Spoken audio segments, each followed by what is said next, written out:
Iran अब straight of Hormuz से गुजरने वाले ऑयल टैंकरों के लिए एक खास तरह की छूट देने पर विचार कर रहा है। एक सीनियर ईरानी अधिकारी के मुताबिक तेहरान कुछ चुनिंदा ऑयल टैंकरों को इस अहम समुद्री रास्ते से गुजरने की अनुमति दे सकता है, लेकिन इसके साथ एक खास वित्तीय शर्त भी जोड़ी गई है। वो शर्त क्या है और इससे ईरान को क्या फायदा होने वाला है, आज इसी पर बात करेंगे। ईरान के इस नए प्रस्ताव के मुताबिक अगर ऑयल कार्गो का भुगतान अमेरिकी डॉलर की जगह चीनी युआन में किया जाता है, तभी कुछ टैंकरों को हॉर्मूज से गुजरने की अनुमति मिल सकती है। दरअसल ये प्लान ईरान की उस बड़ी रणनीति का हिस्सा है जिसे तेहरान धीरे धीरे विकसित कर रहा है। लेकिन सवाल यह है कि आखिर इसकी जरूरत क्यों पड़ी। इसकी सबसे बड़ी वजह है स्ट्रेट ऑफ हॉर्मूज में जहाजों की आवाजाही को नियंत्रित करना, और वो भी ईरान की शर्तों के हिसाब से। स्ट्रेट ऑफ हॉर्मूज दुनिया के सबसे महत्वपूर्ण ऊर्जा ट्रांजिट रूट्स में से एक है।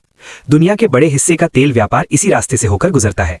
फिलहाल वैश्विक ऑयल ट्रेड का ज्यादातर हिस्सा अभी भी अमेरिकी डॉलर में ही किया जाता है। हालांकि रूस के तेल का एक छोटा हिस्सा अब वैकल्पिक मुद्राओं जैसे रूबल या युआन में भी ट्रेड होने लगा है। चीन कई सालों से कोशिश कर रहा है कि वैश्विक ऊर्जा बाजार में युआन का इस्तेमाल बढ़ाया जाए। बीजिंग ने सऊदी अरब जैसे बड़े तेल उत्पादक देशों के साथ भी युआन में तेल खरीदने का प्रस्ताव रखा था। अब ऐसा लगता है कि चीन को फायदा पहुंचाते हुए उसका करीबी सहयोगी ईरान भी इसी दिशा में कदम बढ़ा रहा है। ईरान अब ऑयल ट्रेड में युआन पेमेंट्स को बढ़ावा दे रहा है। दूसरी तरफ चीन भी इस व्यवस्था का फायदा उठाते हुए सस्ता तेल खरीदने और अंतर्राष्ट्रीय व्यापार में युआन की भूमिका मजबूत करने की कोशिश कर रहा है। इससे एक तरफ ईरान को सैंक्शन से राहत मिलती है और दूसरी तरफ चीन को डॉलर की वैश्विक पकड़ को चुनौती देने का मौका मिल जाता है। अब सवाल यह है कि ईरान युआन में भुगतान क्यों चाहता है। पहली वजह है सैंक्शंस को बाईपास करना। डॉलर में होने वाले भुगतान अक्सर अमेरिकी बैंकिंग सिस्टम से होकर गुजरते हैं, जिन्हें वॉशिंगटन आसानी से रोक सकता है। लेकिन युआन में होने वाले भुगतान चीनी बैंकों और CIPS पेमेंट सिस्टम के जरिए किए जा सकते हैं, जिसे अमेरिका के लिए ब्लॉक करना काफी मुश्किल होता है। दूसरी वजह है एक बड़े खरीदार पर भरोसा। आज के समय में चीन ईरान के लगभग 90% तेल निर्यात का खरीदार है। इस वजह से बीजिंग ईरान के लिए सबसे बड़ा और सबसे अहम ग्राहक बन चुका है। इसी कारण तेहरान अपनी तेल बिक्री को युआन में शिफ्ट करने की कोशिश कर रहा है। तीसरी बड़ी वजह है डी-डॉलराइजेशन। युआन में तेल बेचने की मांग केवल आर्थिक नहीं बल्कि एक राजनीतिक संदेश भी है। इसे पेट्रो डॉलर सिस्टम और अमेरिकी वित्तीय वर्चस्व के खिलाफ एक कदम माना जा रहा है। इसके जरिए ईरान ये दिखाना चाहता है कि वो चीन और ब्रिक्स जैसे आर्थिक ब्लॉक्स के साथ अपनी नजदीकियां बढ़ा रहा है।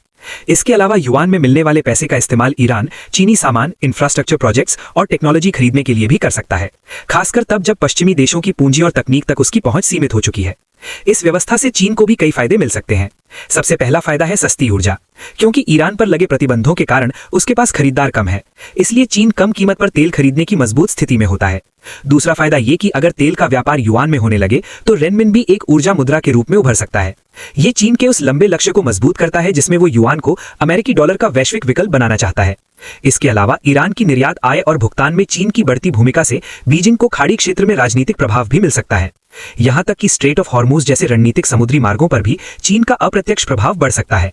और अगर ज्यादा व्यापार युआन में होने लगे तो चीन का जोखिम भी कम हो जाएगा, क्योंकि इससे उसका एक्सपोजर अमेरिकी वित्तीय प्रतिबंधों और स्विफ्ट जैसे डॉलर आधारित सिस्टम पर कम हो जाएगा। सीधी भाषा में समझे तो इस पूरे समीकरण में ईरान को मिलता है सैंक्शंस से राहत और एक भरोसेमंद खरीदार, जबकि चीन को मिलता है सस्ता तेल, युआन की वैश्विक स्वीकार्यता और डॉलर वर्चस्व को चुनौती देने का मौका। अब बड़ा सवाल यह है कि क्या इस पूरे युद्ध से अमेरिका से ज्यादा फायदा ईरान और चीन को होने वाला है।